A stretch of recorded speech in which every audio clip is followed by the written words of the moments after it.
American business continues to lead when it comes to equality. This is the Focus Group. It's the savvy side of 9 to 5. Listen. Bueller. Laugh. And learn. Negotiation. This is what you do in business. This is the Focus Group with Tim Bennett. Staunch.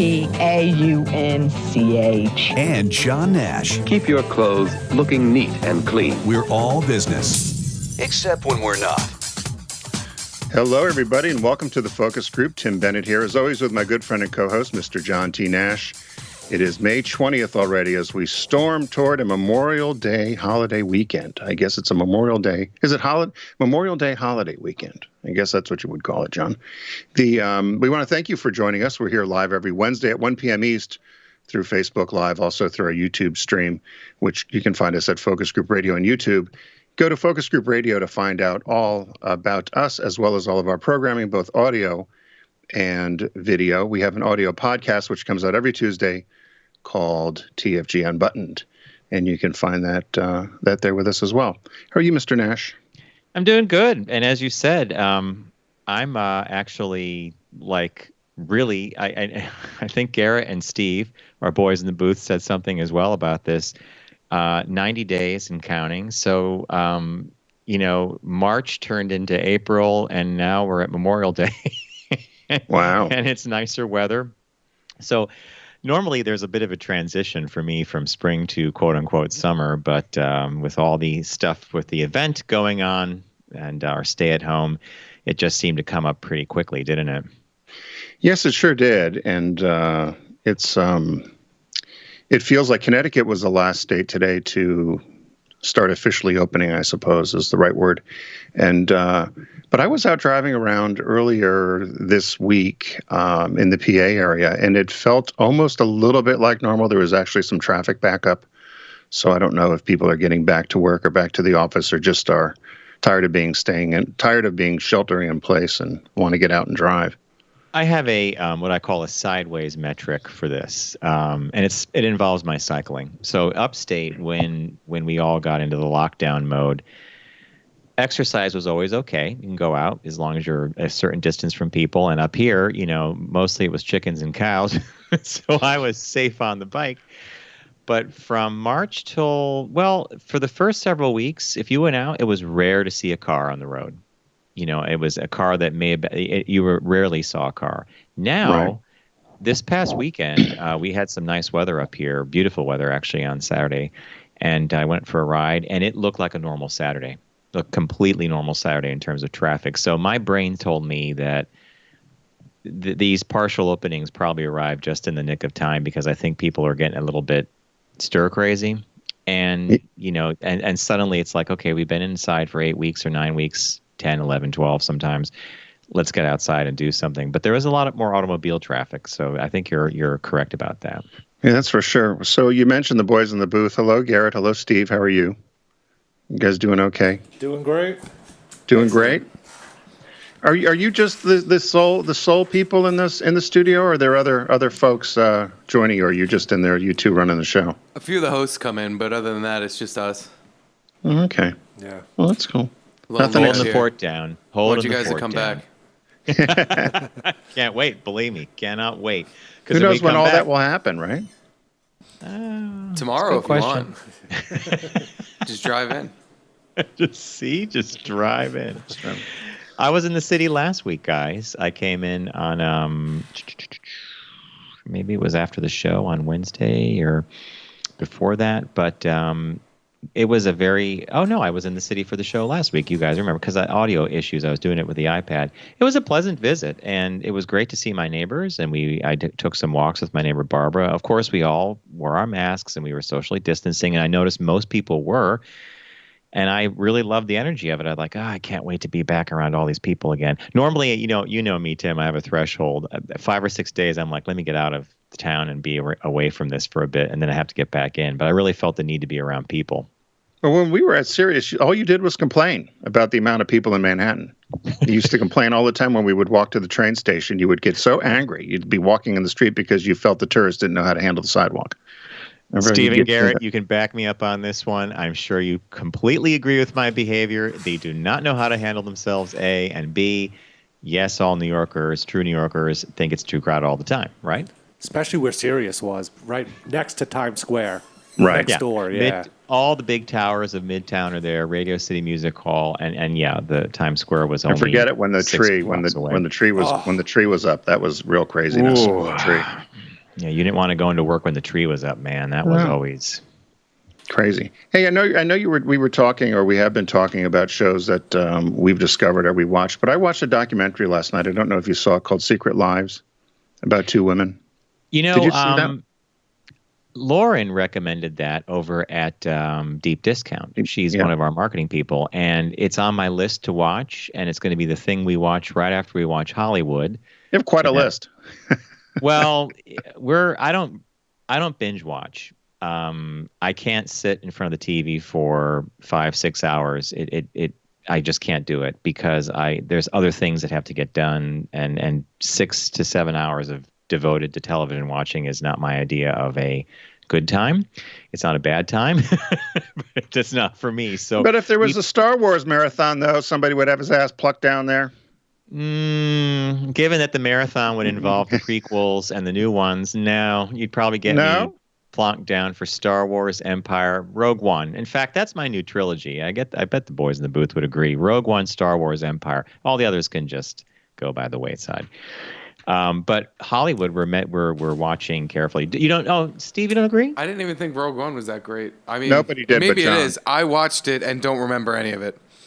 I remember liking it, but I saw it on the plane under edibles. So. Oh, so you were forced to like it. It's like fucking Stockholm and by the way, syndrome. There's two things going on. I liked Wonder there. Woman for the same reason. I was on a plane. Steve, yeah. You know, we talked about this months ago about how when you're on a plane, sometimes you react to things differently because it's pressurized. You're close to people. You're thinking. You're doing captive nothing. Audience. You have to sit there and pay attention to every little thing. Or else, I like, saw Wonder Woman in the the theaters with Bob, and we actually liked it. And you liked it on the plane, and Garrett liked Rogue One on a plane. Okay, I'll take that. But anyway, back to Hollywood and Netflix. It's a great show. And every episode we watch, we have to digest it. And we're only like 2 more away from the end. And as Tim predicted, it ratchets up, and it ratchets up, and it ratchets up. And we finished last night, and Bob and I looked at each other. We're like, wow, Tim is not kidding. It gets bigger and bigger and bigger, right? It does, but there's been lots of criticism, which I think you just have to watch it for its entertainment value. There was some criticism of it, and which I guess people are critical of lots of things, so that's why people have opinions. But I think it's good. It's good entertainment, and if you look at it as that, I think it does its purpose. How did you like Secret Lives? I liked it a lot. It's about 2 women who lived secret lives. They were together for 70 years. And it chronicles what life was like for them in the 40s, 50s, 60s, 70s, 80s, 90s. It chronicles their lives, and it's not long. I think it's 72 minutes maybe, but it's a good. It moves along, and I think it's a good time capsule as to what was going on, particularly with same-sex relationships when they were not even talked about. So I think you'll enjoy it. So what? So anything else exciting? You're not watching anything other than Hollywood, or are you watching some other programming? Oh, we're now and then the documentary route for us we love, and sometimes here's the thing. And anybody who has a cable package probably experiences this on a day-to-day basis. We go to the cable guide and we scroll through page after page after page of things that we don't want to watch, we have no interest in. Then there's a whole block of channels that are devoted to sports, and then there's the pay-per-view. And then we turn on the Apple TV and we go to Netflix or Prime or Hulu, whatever service we're checking out. And then you're confronted with more decisions to make, right? I have to go through the grid. This is continue watching, recommended for you. Have you seen this? So we land on a couple things now and then. Like there's a show called Explained. It's like 20 minutes, and they explain things.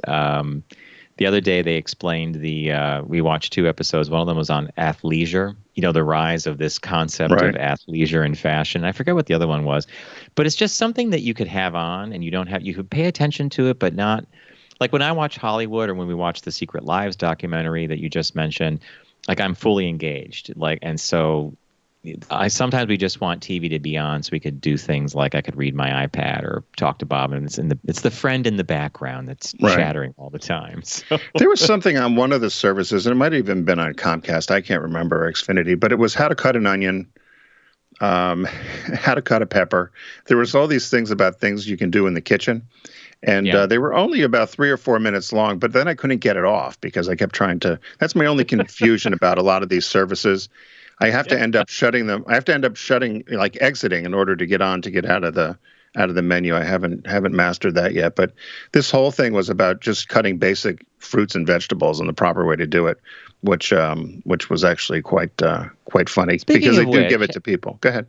Have you ever watched when they have a cooking show or something and they have a master chef or a sous chef working with like the Ginsu knife, doing the and the knife seems to be so close to their fingers. You're like, oh my God, oh my God, oh my God.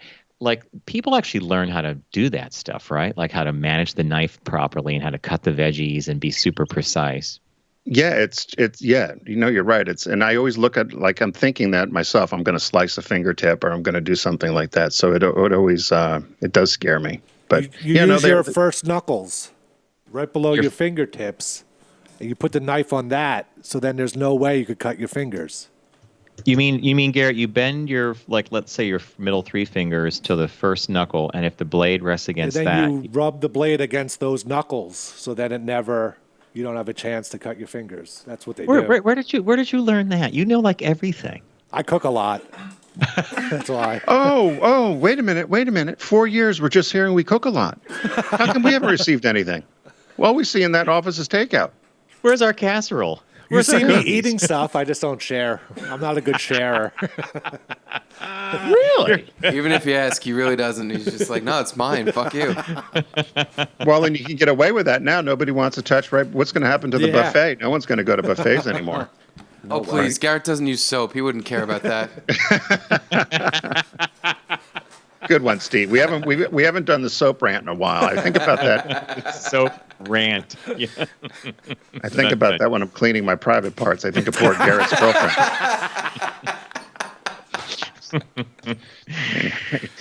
Oh boy. So, Mr. Nash, what caught your eye this week? What caught your eye? Here's what Tim and John found. All right, what caught my eye is apparently what caught my friend Chris's eye. Now, you know my friend Chris teaches up at Williams College, and I haven't actually spoken to him for a bit. We've exchanged some text messages. I think he actually might have had the virus quite a while ago. But he had it?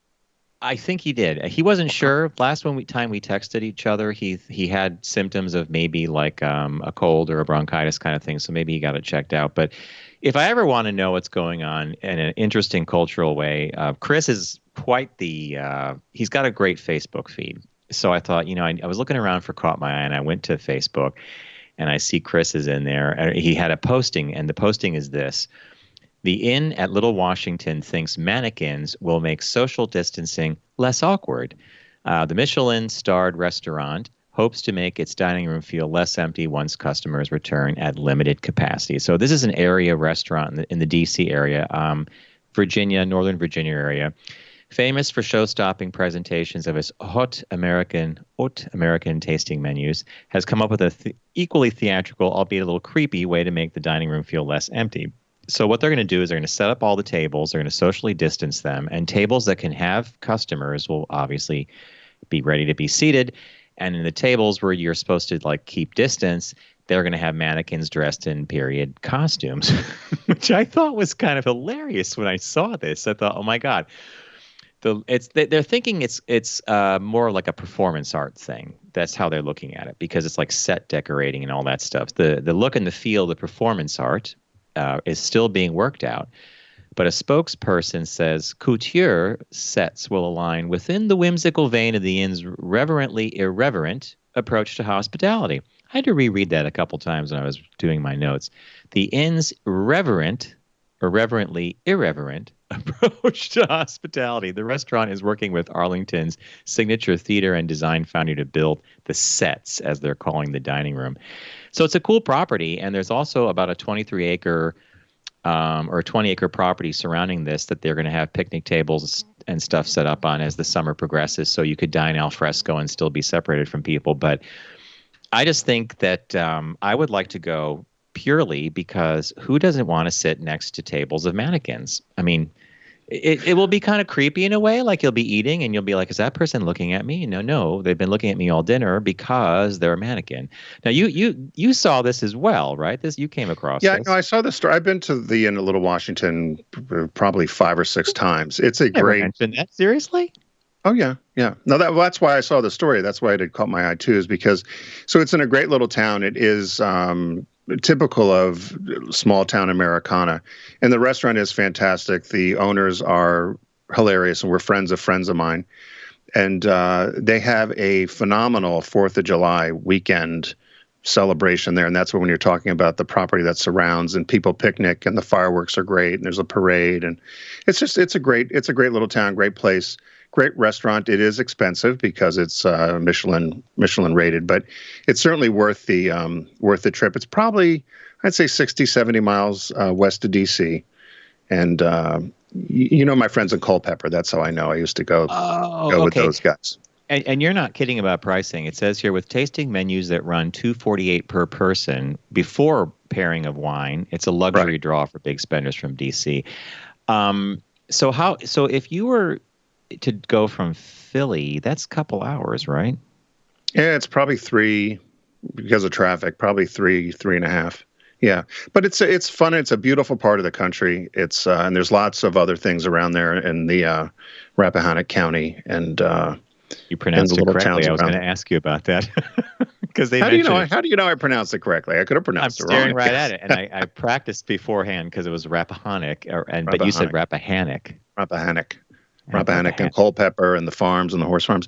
This reminded me, though, I took a trip one time to Africa, and I think I told you the story where we had said to the guides, what's the weirdest group of people you've ever had? And they immediately said it was a woman who they picked up a woman in Nairobi at the airport to go on safari, but she said she had a group of 6.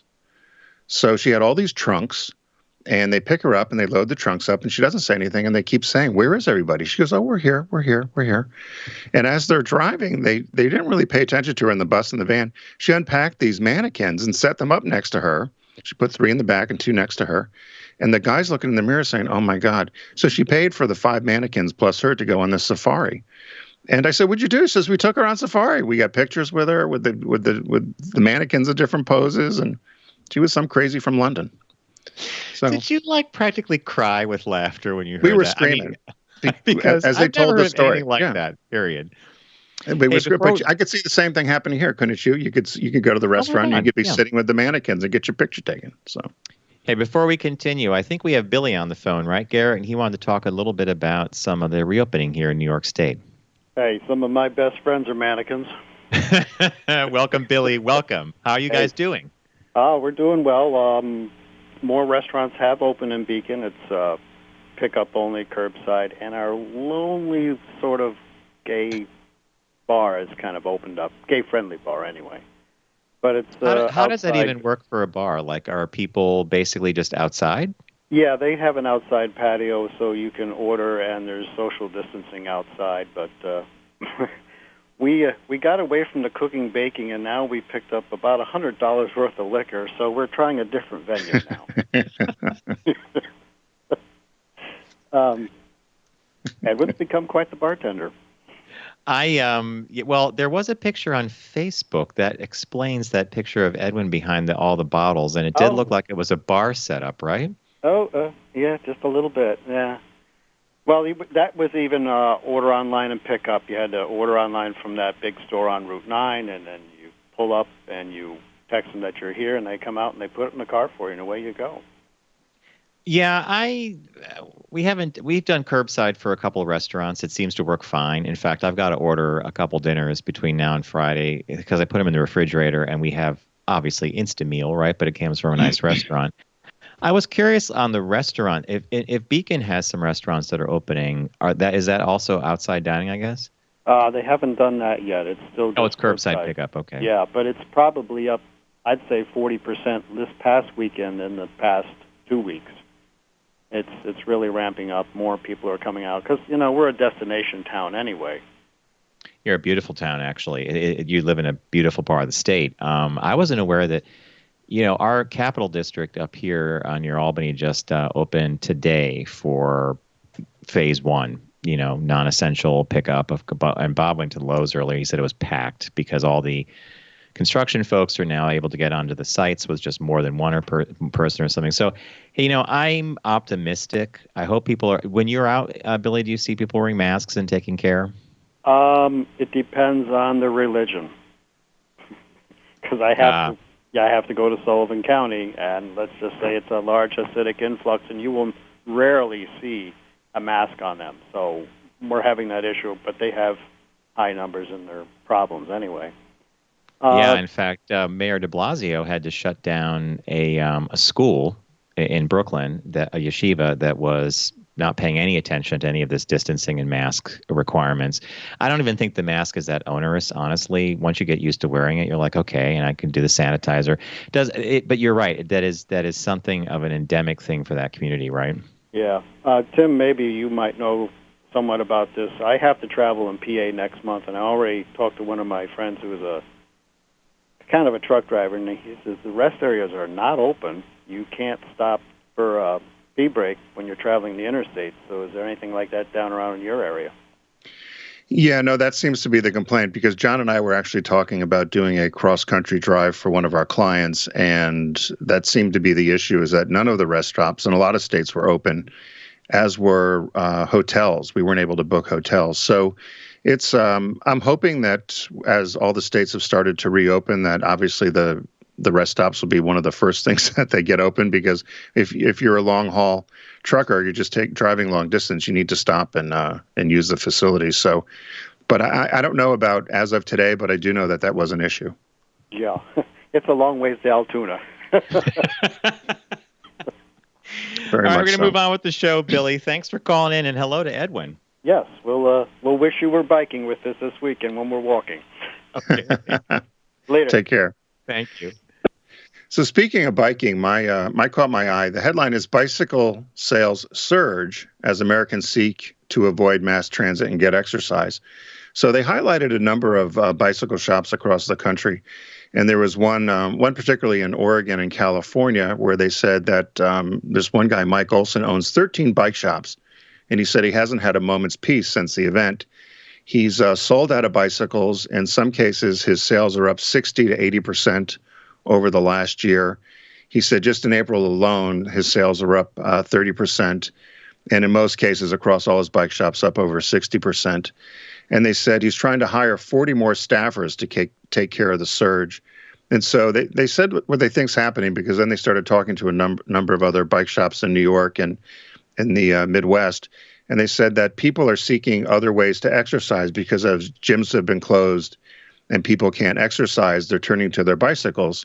So in some cases, they're taking these bicycles out of retirement, getting the cobwebs off, trying to get them fixed.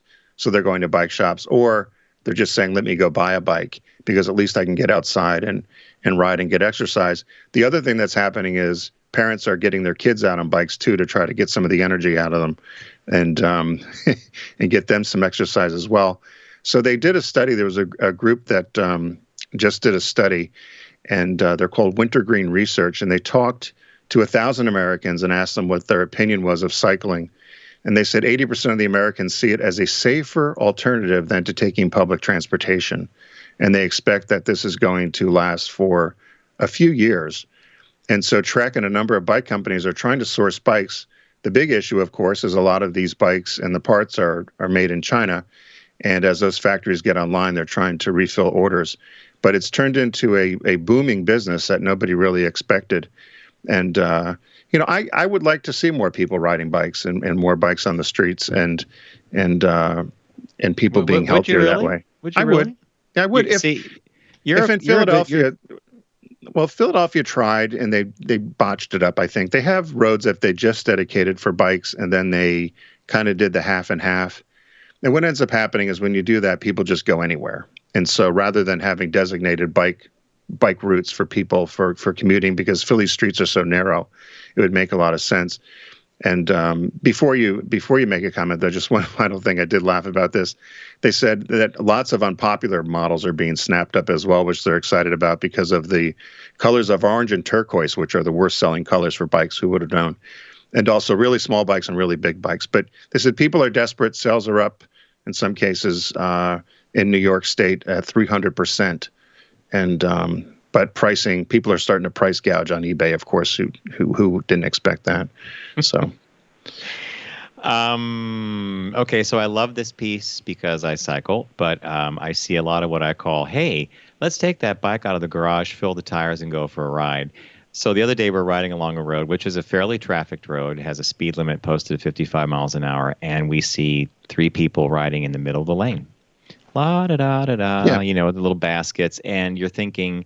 So when you said earlier, oh, I would like to see more people on bikes, maybe, but you're also a very conscientious driver, and that would probably drive you crazy after a while, seeing that bad behavior, right? Oh, I don't mean somebody going out to go get ice cream. I mean people going to work or commuting to work that actually have a place to go. Because if you do in the mornings, you probably see this in Manhattan and other cities in America where people that actually do ride their bikes to work, they're focused. I see them getting into town. They know how to dress, they know how to drive, they know the rules of the road. That's what I'm talking about. I'm not talking about the ice cream getters with grandma in the basket. yeah, you're absolutely right. Hitting the curb. Right. But you guys experience that as they have in a lot of cities. I've seen these rent-a-bikes, the Indigo bikes or whatever they're called, where people just put in their card and then they take the bike and leave it somewhere. I've seen more people crash into signposts, crash into the curb. You're right. They've not ridden a bike in a long time. They're in their suit, think they're going to hop on the bike instead of a taxi or an Uber and end up crashing somewhere. One of my favorite visions of that was, must have been about a year after they initiated the city bike program, which is what you're talking about. One of those things where you swipe or you have and I'm down by Astor Place, and it was a late spring afternoon, and I actually was on my bike, and I was with a friend. We were appropriately dressed and had helmet on, the whole bit, and we were talking about this exact thing. We're talking about how people are unaware of their surroundings. They could easily get hit by a car, run into a pedestrian. And as we're saying this, we're stopped at a light. We're just standing with our bikes. This guy rides by with the high water pants and no socks and a pair of like Gucci loafers and some little blazer on and a hat, like a rakish chapeau, right? And he had a coffee in one hand and a bagel in the other, and he had a phone nestled in the crook of his, like he was holding it, you know how you hold your arm up to keep the phone? And he was riding without touching the handlebars. He was going straight down Broadway. And he goes by us. It was almost like a billboard for like, please hit me. My friend Matt looked at me. He's like, what? You got WTF, right? What the? Well, your idea of cycling, though, is very different than somebody just doing whatever. So you're not the guy that's renting the bike. Have you ever rented one of those bikes? I refuse to. They weigh a ton. No, I'm not going to do it. And I was not going to be the dandy on the bike with the coffee and the bagel either on my way to La-di-da land, wherever he was going. I just wanted a pothole. Going to Dreamland.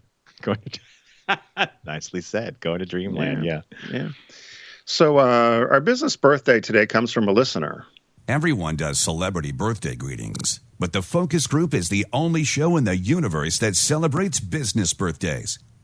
So our business birthday, thanks to Ann Saluga. She had sent this to us a while back. And if you know of a business birthday that we may have missed or that you know is coming up, let us know, and we take note of it and we'll share it with the audience. This is a pretty cool one. The guy's name is Robert C. Switzer, or Bob Switzer, and he was born May 19th, which would have been yesterday. 1914, he died of Parkinson's disease in 1997 at age 83. American inventor, businessman, and environmentalist. You would know him as the inventor of the first black light fluorescent paint, along with his brother Joseph Switzer. They invented something called I'll say it wrong, probably MagnaGlow process for non-destructive flaw detection in machine parts. And they also founded Dayglow Color Corp, where they would develop and manufacture fluorescent paints and pigments for other products. And how they stumbled into this is Bob they were born in Montana. He went to college to major in chemistry in the hopes of being a physician at Berkeley. And during the summer of 33, he was working on loading tomatoes at the Heinz Company and ended up falling and fractured his skull and had serious injuries. He was in a coma for quite some time. and it severed his optic nerve. So the doctors told him he needed to stay in a dark room until he recovered his eyesight for several months. They said this went on and on. So while convalescing from his injuries, his brother and him started searching for fluorescent materials where he'd be able to see better. And so they came upon, and then they thought they could also use these fluorescent materials in their magic act that they did on the side as an amateur thing. So they inspected a bunch of products, and from their father's pharmacy, they used this black light to identify fluorescent compounds and different sorts of pigments, and ended up coming upon and mixing shellac with these pigments and developed black light fluorescent paints, which we all know, that sort of day glow stuff. And that was in 1934. They moved the company to Cleveland. It became a subsidiary of Warner Brothers Pictures. They specialized in making movie posters and advertisements. And then they also Tide detergent was one of the first to use their colors in advertising.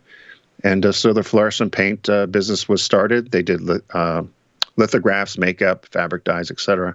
I was trying to. Do you know the difference between fluorescent and neon? Because I kind of thought they were the same, but they aren't. Do you know that? Do you know the difference? So fluorescence is a chemical process, and neon is a gas that's electrified to create the light. But the fluorescence happens just by sheer fact of the material that it's actually.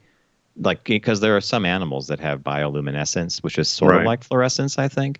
Am I in the right camp or no? Yeah, they said. Well, no, you're right. You're probably more correct than most. It says does not. So fluorescent does not glow in the dark, but it does glow intensely under a black light. So remember in the 70s, those black light posters, you'd put the black light on, and then they would glow. Right. Spencer Gifts, exactly. And they said fluorescent paint appears to be a bright neon color under normal daylight or other visible light and glows brilliantly under black light. So they ended up selling the company, and but they had a great go of it. And as I said, he had passed away at 83 years old in Shaker Heights. So this was there's a little children's book that came out in 2009 called The Dayglow Brothers, about Bob and Joe and their invention of fluorescent materials. So happy birthday. What's fascinating about that story is the accident that led to this and led to him convalescing for months in a dark room. I mean, think about that, right? Yep. Now, I'm sure he had people taking care of him. He could leave, but basically, in order for the optic nerve to heal itself, I guess it just couldn't deal with light input of any kind, right? Yeah, very much so. And I don't know if I'm pronouncing his name right. So if people let me know, it's Switzer. So it's either Switzer or Switzer. I don't know what the correct. I would go with Switzer. Switzer? Okay, We'll call him Switzer then. But yeah, you're exactly right, John. It was one of these things where this unfortunate accident created this business and a career for him, which was totally unexpected. No different than when we talked about Dan Gerber from the Gerber baby food, where his wife was frustrated about constantly mashing up food. Father had somewhat of a low-selling, not very profitable canning business, and decides to make baby food. And next thing we know, you've got Gerber baby food, right? So it's one of those things that I always like that about some of these business birthdays. So thanks again to Ann Saluka for sending us that. What was that author? We had an author on many years ago on Sirius, and his last name began with an S. I'm pretty sure of that. And it was this theory that if you wrote down every little problem you encountered every day, you would eventually find one that you could solve, and that would be your aha moment. Do you remember what I'm talking about? Yes, and why can't I remember his name? He's famous. Yeah, he actually is pretty famous. He sent us this workbook we had to do, and you actually did it for like 8 or 9 days. You actually came up with something. It was a parking idea for parking spaces, and there was something about cutting lawns too. But it goes back. I might be fuzzy on that one, but one time you're like, Eureka! Cutting lawns and also cutting wood. And this just happened to me again at Home Depot. I needed a 5.5. I was fixing my screen, and I needed a 5.5 piece of board cut. And it's such a hassle at Home Depot to try to get somebody to do. And I thought if somebody could just go in there, I don't need to buy the 12-foot piece, which a lot of people have to do and then cut it themselves at home. But I thought if you could do something internally where it was safe enough at Home Depot for them to allow you to use the tools to cut your own wood to the size you need and then be charged by the foot or by the inch, I thought it would be a much more efficient way of selling that sort of lumber, but they probably don't want the consumer doing that. I've got a name for you that should put you off having customers do anything on their own with power tools in a store, and that name is Alfie Miller. Was he the one who cut his my old industrial arts teacher who cut the end of his finger off while teaching us how not to cut our fingers off in industrial arts class. Maybe Which we'll is why they don't that allow you to do that at Home Depot, right? Which is probably why. That's funny. But, I want to remember his name because he was the guy, I think, didn't he invest in YouTube, or he invested in QVC or a couple of these other companies? And he was telling us, he said, if you write down every day, you write down something that you think could improve somebody's life. And I had the idea about the parking one. You're right. If people had all these parking spaces that worked in Manhattan and you were parking there Monday through Friday, I wonder if there was an app where you can get that parking spot on Saturday and Sunday. Exactly. Exactly. Yeah. But or you even had the idea one further that if people had permanent spots at a garage and they were gone for a week or two, rent the spot out. Right. Yeah. But I don't know how you would go about doing that. So, that was funny. But you're on the right track with your little notebook and your every day there's a problem I'm going to solve, right?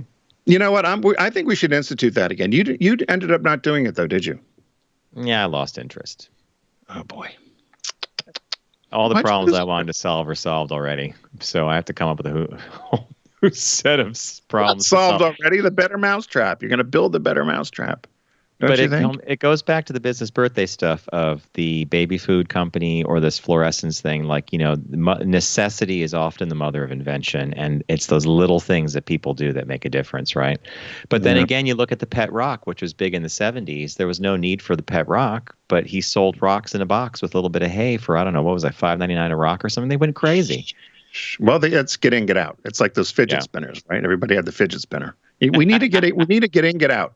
You need to do it. I'm with you on that. I want to get in, get out. I want something like that. I mean, we missed the boat on the customized masks. I think that's already over. That ship has sailed. That is sailed. Yeah. So, hey, many of you know that Deep Discount's been a partner of ours here on the Focus Group for quite some time. It's a great site. If you go to focusgroupradio.com, you can click on the Deep Discount logo and start owning your passion. They've got all kinds of great prices, and I think in many regards the lowest prices on DVDs, Blu-rays, vinyl, and lots of other audio products such as and collectibles and such like that. So head over there and start shopping away. We like you to go through our site because we get credit for it. And if you spend over $25, which who wouldn't, you get free shipping. So we always love that. They've got a baby boomer sale going on right now. So, Mr. Nash, what did you pick this week? So, baby boomers sale was interesting. I will just pose this question: you probably recognized a lot of the titles in there, right? Oh, I did, and it was difficult for me to choose, but I chose mine based on the reason I'll tell you. I love yours. The reason you and I recognize so many titles in the baby boomer section is growing up, many of these shows and movies were on TV when we were growing up. Especially a lot of the old movies. But I'm flipping through and I do the Tim Bennett trick. I go maybe 8 pages in and I click on that page and that's the one I'm going to start shopping. And the minute I was in 8 or 9 pages, I saw The Miracle Worker on Blu-ray. And this is a movie that I've seen maybe twice. And it stars Patty Duke and Anne Bancroft. Both won Oscars for their respective performances as Keller, Patty Duke, and Sullivan, the teacher who eventually teaches her how to communicate through sign language and other stuff. Pretty amazing film. It's shot in a very kind of spare, starkly lit black and white because it really focuses on the two characters. And I thought I would love to see this again, especially on Blu-ray, but it looks fantastic. And, when I think of Patty Duke, we all know about Patty Duke, the Patty Duke Show, the whole bit. And she broke out of those roles by first doing like the Valley of the Dolls, I'm Neely O'Hara. And then she actually wins an Oscar for portraying Helen Keller in The Miracle Worker. So that's one of those actresses that intrigues me because she really went from being like teeny bop, teen idol into these serious roles like Valley of the Dolls and The Miracle Worker. Right. So that was my pick. I would definitely want. It's from 1959. So it says here, the one I'm looking at here, maybe I'm looking at a different thing, but it said 62, 59, whatever. But so it came out then. Would this have been something they showed us in school? We might have seen The Miracle Worker in school, yeah, especially by the time of the 70s. We might have actually seen that projected in school. Yeah, I think that's the only time I ever saw it, and then probably did not appreciate it by a long stretch. So it would be a good thing to revisit. The most famous scene that you're probably thinking of is the water pump scene, where Anne Bancroft's pumping the water and Helen Keller's got her hands under it, and that's when she finally learns how to say or sign the word water. But that's the one that I'm most familiar with from this movie. Huh. Okay. Yeah, that one's worth revisiting. I picked something very basic, of course, situation comedy that defined the perfect American family for the Boomer generation and many others. It ran from 57 to 63. Leave It to Beaver, the complete series on DVD. I wish everyone could have been like June Cleaver, right? I mean, I flipped it on this morning. I was flipping through and Leave It to Beaver was on. June was there. It was early morning. She had a cake made already. Dressed to the nines, pearls. I mean, everything. Yes, cake was in the oven. Everything was getting ready for lunch, and she was going to go pick some berries, fresh berries, make ice cream for the dinner. She's got to go to the PTA meeting. Blah blah blah. Anyways, perfect. So Barbara Billingsley that played June, but Eddie Haskell, who was played by Ken Osmond, just passed away a couple days ago, and I was reading his obit, and that's what kind of triggered this when I saw the Leave It to Beaver series. And he died at 76 years old. He was a police officer, and they talked a lot about how he was just supposed to be a one-off character, make one appearance early on in the show. But they said he was the perfect villain, and one of the few people they said that actually created a character, because he was nothing like that in real life. That kind of conniving, very flirting with Wally's mom, June Cleaver, and always trying to be kind of the wise guy. And they said he very much was not like that, and that's why they thought he did a great job at acting. But he tried to after his role, so he ended up being on over 100 of the episodes instead of just the one. But he said he became typecast, and after trying for about 10 years to get other roles, he was just always typecast as Eddie Haskell. He ended up going to work for the LAPD and retired from the Los Angeles Police Department. And he said, I loved Leave It to Beaver. It provided me something that, or opportunities few people get. He said, but I was very much typecast, and it was a death sentence for me to have an acting career. So I thought I bet you and I, one day we should do, just off the top of our heads, the list of actors who were typecast because of what they did on a particular role, right? Like if you think Herman Munster, was that Edwin Gwynn? Fred Gwynn. Fred Gwynn could never do anything else. Right. Even until he shows up in My Cousin Vinny, right? He played the judge. Right, but people were screaming in the audience during that. It's Herman Munster. It's Herman. And, see, so there's an actor, right, who's just totally typecast. And he had a rule. Howard Stern did a bit. Somebody should pull it up. I'm sure you could find it on social media somewhere. But you remember Howard Stern would send these roving reporters out, and Fred Gwynn was doing some sort of event, and it was strict policy with the press: do not ask about the Munsters. Then, of course, Stern sent somebody in there asking all these Munsters questions, and the guy and Fred Gwynn went a little bit ballistic, and it was quite funny. But so there's 36 discs. And it's a great price at deep discount. It's $78.99, so you save over $40 if you order the complete set on DVD of Leave It to Beaver. So that's what I picked this week. It's a good one. We figured out it would take you a little over 4 days to watch it if you didn't sleep. I like that addendum. If you didn't sleep, it's funny. It's funny when John we mentioned binge watching earlier about Netflix. I've only binge watched 2 things in my life, and one of them was Hollywood, and I don't know why. I just kind of got sucked into it. And then the other one was the Stranger? Was it that British that you really got sucked into that? That was that. It's like 7 episodes, right? Right, but my idea of binge watching, because I'm like you, I can't waste the whole day. I might do 3-4 hours and I'm out. But and then I'll go do something else and then maybe pick it up again. But I guess a real binge is you sit and do the whole thing without any stopping, which I think is tough. So that's why there are certain foods, there are certain edible items, there are certain things that enhance that binging thing, I suppose, right? Yeah. So what's the new release? What was the new release this week? New release this week is the 2020 version of Emma. And it's Jane Austen's beloved comedy about finding your equal and earning your happy ending is reimagined in this delicious new film adaptation. Handsome, clever, and rich, Emma Woodhouse is a restless queen bee without rivals in her sleepy little town. In this glittering satire of social class and the pain of growing up, Emma must adventure through misguided matches and romantic missteps to find the love that has been there all along. So I'm going to give you a little piece of trivia. You know, one of my favorite movies by director Amy Heckerling is based actually on the story of Emma. It's kind of like a Los Angeles modern retelling of Emma. Do you know what that movie is? Alicia Silverstone, Los Angeles. Animal House? Clueless. Oh, God. I was trying to say Animal Farm. No, it's Animal House. No, Clueless. I was trying to think. I had it. Like I was thinking some mall thing or something. But really, so Clueless, is it really based on? Is another version of this? Pretty loosely based on Emma, and in fact the Cher character, the Alicia Silverstone character, is in fact Emma. She buzzes around, she tries to hook up people, and the love of her life ends up being the person she's around the most, but doesn't pay attention until the very end. And in the movie Clueless, it happened to be her brother Josh. Wow. So I always like when there's a modern take on something. But yeah, it's I would check out Emma. I've always enjoyed the story, the Jane Austen story. So this should be a good pickup, definitely. And hey, if you're a Downton Abbey fan or anything like that, it's a period piece. Who doesn't love a period piece? I do. That's what I could binge, Tim. I could binge Downton Abbey. It's simpler. Yeah, it's a simpler time. You know what's coming. And having seen it already, I know what's coming. So it's like going to autopilot mode. All right, so to recap for everybody, it's the Baby Boomer sale over at Deep Discount. You get there by going to our site, focusgroupradio.com, clicking on the logo, and look for the shark. Arr, Sharky the shark. In our new format, the puppet will return someday, the shark puppet.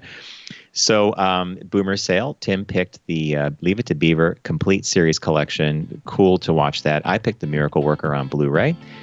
Both stars, Patty Duke and Anne Bancroft, won Oscars for their roles in that movie. And the release this week is Emma. What do we say, Garrett? Thanks, Deep Discount. We are going to take a quick break, and when we return, we have some shop talk for you. So stay with us, please.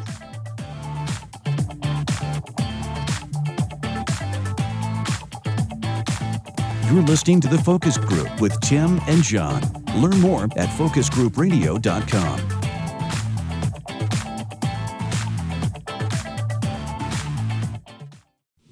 Focus on the savvy side of 9 to 5 with The Focus Group. Try, really try. Listen, laugh, and learn with Tim and John. I never try anything. I just do it. Hello, everybody. Welcome back to the Focus Group. Tim Bennett here, as always, with my good friend and co-host, Mr. John T. Nash. Thanks for joining us. We're here live every Wednesday at 1 p.m. East. Also, be sure to catch our podcast, which is TFG Unbuttoned. You can find out all about us at focusgroupradio.com. So, Mr. Nash, shop talk this week. So we did a tease at the top of the show, which essentially said that American business continues to lead when it comes to equality. And there were two stories here that have been in the news lately, and I thought it'd be a good discussion for us to have just about business in general when it comes to giving equality, or at least pushing, I don't want to say pushing equality, but supporting equality for all people in the workplace and areas where sometimes the government is slow to react. So the first one involved KFC. I was a little bit surprised about this one. I don't know if you were yourself. Were you? I'm glad you said it because... Yes, I was. I had no idea that the heiress to the Kentucky Fried Chicken fast food chain is a woman named Kayla Methvin, and she's actually a lingerie designer, and she's very involved in LGBTQ charities and work, and it's a pretty cool story. But no, is that what you're talking about? The surprise that I'd never heard of this woman before, and that she was the heiress to the whole fortune? Right, and she's on this. On this mission, she's going to raise $1 million for LGBTQ charities and other social organizations. And I laughed. It said her grandfather founded Rainbow Chicken Unlimited, the company that acquired KFC in the 80s. And I thought, Rainbow Chicken Unlimited, with Grandpa, that's quite the name.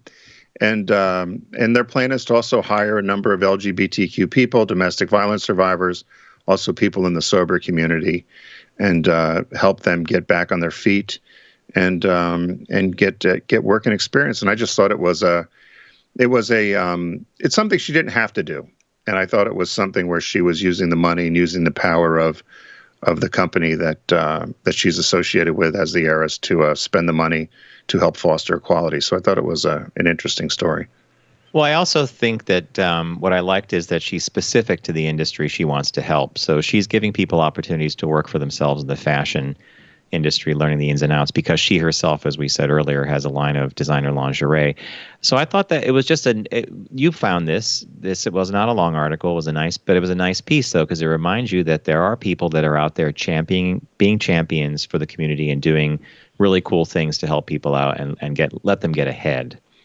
Now, this next one, which dovetails into this, I love these stories, especially these shareholder meeting stories. So Tim finds this other piece, and it's about Hershey's had their annual shareholder meeting. I think they did it virtually, probably because you couldn't get together.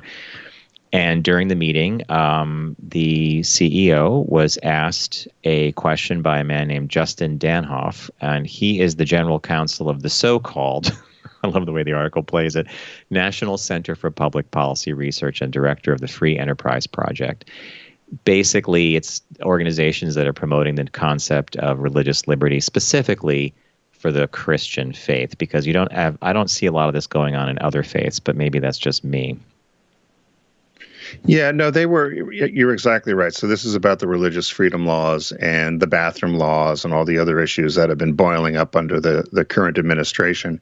And so she was asked directly by this guy, Justin, if Hershey's would stop supporting the HRC because they're the leading opponent of religious liberty, and saying that the HRC threatens boycotts and they're ruining the country and all this other nonsense.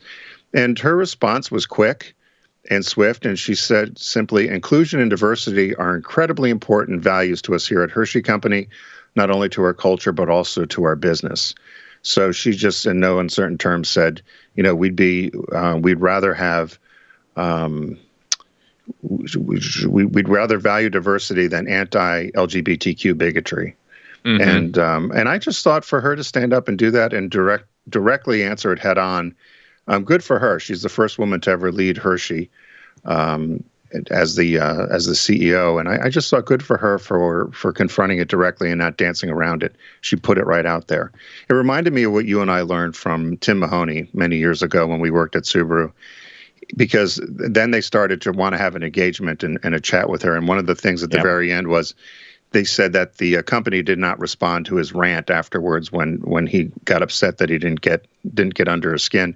And his whole thing to us was always, if somebody's going to come after you for that, don't engage them in conversation, because you're never going to change their mind. And all you're doing is giving them fodder to keep it going and help them raise more money. And that's always worked for me. Whenever you have issues where you've got somebody that threatens to boycott, it's in the company's best interest to not directly, I think, respond to it. I don't know. I think you agree as well. Well, I do, and I'm glad you brought up that story. So to dovetail onto what Tim was just saying, a good friend of ours, Tim Mahoney, taught us this lesson. And I have to be honest with you, I don't know how many people are capable of actually following through on his expert advice, because the minute you do engage, the minute you answer, the minute you start having a conversation, it's not. We normally approach these things like, well, I'm going to help you change your mind, or I'm going to help you see my point of view. The point is that they don't care about your point of view. They don't want to change their mind. They're locked in. But it's hard to not want to engage and to change minds or to uplift the conversation. But he had the discipline to not do that. And to feed into that, this guy, as Tim said earlier, Hershey kind of ignored him. And at the end of the article, it says, experiencing a serious case of bitter grapes. Danhoff called and this is who you're dealing with when you deal with these people. This is the thing that gets me. Danhoff called the Human Rights Campaign, HRC, perhaps the most influential left-wing organization that most Americans have never heard of, claiming HRC staff spend their days trying to end religious freedom and marginalize all Americans of faith. Hershey is 100% complicit in these vile, bigoted, and reprehensible actions. If the company had any shame, it would end its funding of this extremist organization now. I think anybody who knows the HRC, knows what they do, They're a lobbying organization. They are promoting things like equal workplace protections, sensible things. The last thing I would call them is a influential left-wing organization that most Americans have never heard of. A lot of Americans haven't heard of them, but I don't think they're like some crazy left-wing organization. Do you? Well, no, and that's where if you wanted to try to get an argument with this guy, and this is where you would lose, right? Because I would say to him, what has the HRC done that you feel is bigoted? Yeah. And the minute you ask that question, because they think somebody who's transgender and identifies as a woman should be able to use the woman's room. I don't know what ends up happening with these crazies in this religious freedom about what goes on in the bathroom. I don't understand the bathroom issues. The bathroom is not. They seem to think this is the place where LGBTQ people pick up the bathroom. I mean, have you ever seen anything so absurd? No. You and I, one day you said to me, we were talking about this exact same thing. We were probably on air talking about it, and you said, who wants to hang out in the bathroom, especially a public bathroom? I mean, it's disgusting. You want to do your thing and move on with your day. Flush, wash your hands, always wash your hands. Which reminds me, you take it all the way to the other extreme. One time we had Aunt Barbara on, and many people know Aunt Barbara, and you and I were at SiriusXM, and we were in the lobby, and the show was over, and Aunt Barbara was in full drag at the time, and 7 feet tall in her heels, and is in the lobby, and the lobby's packed with people, and she needs to go to the restroom. So she gets to the restroom, and I remember her staying there, and she looks at the men's room, and she looks at the women's room, and she looks at the men's room, and then she dodged into the men's room, and half the lot people are screaming and laughing, and she's waving. You know what I mean? It's she's going to the bathroom, right? Yeah. It's who cares what bathroom she went into? I mean, for God's sakes, maybe we're just being Northeast people. I don't know. Or West Coast people. I don't know what the right word is. I puzzle at the amount of human energy, time, and capital that goes into denying someone basic rights or even worrying about it, for God's sakes. You know, like take Target, still the center of like some boycott from the AFA for the exact same reason of dressing rooms and bathrooms. They allow people to use the facility of their chosen gender. Whereas the Religious Freedom Bunch says, no, it should be the DNA of whatever you're born with, completely missing the entire philosophical and scientific discussion about any of that. Right. Whatever, Now, I was in South Carolina and a couple of years ago, and someone the Uber driver wanted to have a discussion about this. They were very much, when they heard we were from the North, they wanted to discuss this. And I just would not engage in it because I just knew it wasn't going to go anywhere, and I needed to get where I wanted to go. But I was why are you worried about where someone's going to the bathroom? One time I was on a flight coming back from, I want to say it was Denver or Portland. I had been out for business, and this guy sits next to me, all smiles, very perfectly crisp white shirt, whatever. I had the window seat. It was a 2-seater. Plane takes off, and and he's watching me do something on my laptop, and eventually he says to me, he starts talking, and eventually he's like, "Have you found Jesus?"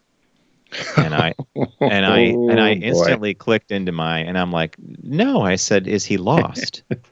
And the guy looks at me with this look on his face. And I said, because I just saw him at the Denver airport. Or no, it was Denver for sure. I said, I saw him at the Denver airport in Terminal 2. He looks at me and I said, yeah, his name is Jesus. He's hanging out there telling people that they should love each other and not complain so much. He looked straight ahead and didn't speak to me again for the entire flight because that's not the narrative he wanted. He wanted to either proselytize or convert somebody. Yeah. But for me to say, oh, is he lost? The last Jesus I saw was at the Apple store in Philly. He wears his cross and everything in town. He's still around. One of my favorite stories you did. That was a couple summers ago. Yeah. I love that story. And he does call himself Jesus, right? Yeah, it's Jesus. He goes and charges his iPhone up at the Apple store. He leaves his cross outside, drives everyone crazy. He's in like a tunic, a sheet, whole deal. You'd think his father, the Lord Almighty God, would charge his iPhone for just zap it, like a finger comes on, zim, phone is charged. But again, so typical of just Philadelphia. Here comes Jesus, he's going to charge up his phone. It's like, oh, okay, come on in. Which is why we live in these great cities, right? Whatever. But to not put too fine a cap on what Tim is saying, when Tim found these 2 articles, it was our continued discussion about how our amazement that corporate America has usually led the way on rights for their employees around the globe, and in the U.S. in particular with LGBT Q acceptance and diversity. When we worked with VW, we were close friends with the head of human resources who dealt with diversity, and it was a very important thing for her and the company to attract the best talent and to keep people happy.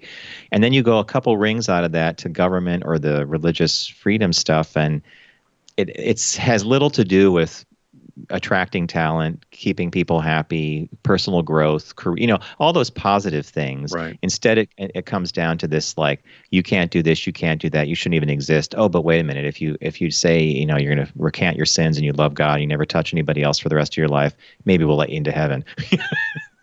Wacky like that, right? Yeah, no, it continues. LGBTQ people continue to be discriminated against in this country, and a lot of times government turns its eye to it, and it's too bad. So be sure you vote this November. There you go. All right, we're going to wrap it up, folks. And you're right. Vote, vote, vote, vote, vote, vote, vote. Vote as many times as you want. In different elections, of course. Thanks for joining us today. We want to remind you to go to focusgroupradio.com to check out our site and all our video and audio there, including Unbuttoned, our Tuesday podcast. A big thanks to Deep Discount. This week it was the Baby Boomer sale. Tim picked the Leave It to Beaver Complete Collection, which I believe the boys in the booth thought would take how many days? Continuous viewing? 4 point something days? A little over 4 days, yeah. It's too much. That's a lot of morality plays in a short amount of time, man. Because that's what Leave It to Beaver was. It was like Father Knows Best and stuff, a morality play. Do the right thing, John. Do the right thing. I picked The Miracle Worker on Blu-ray, and the release this week is Emma, based on Jane Austen's wonderful novel. And it's the newest version of Emma, which I think you'll enjoy. So we want to remind everybody to stay safe and don't text. Don't. Tim, now I know. Don't text and drive. Arrive alive. I twisted my tongue for the very first time. We'll see you in the new week. Unbelievable. Unbelievable, John.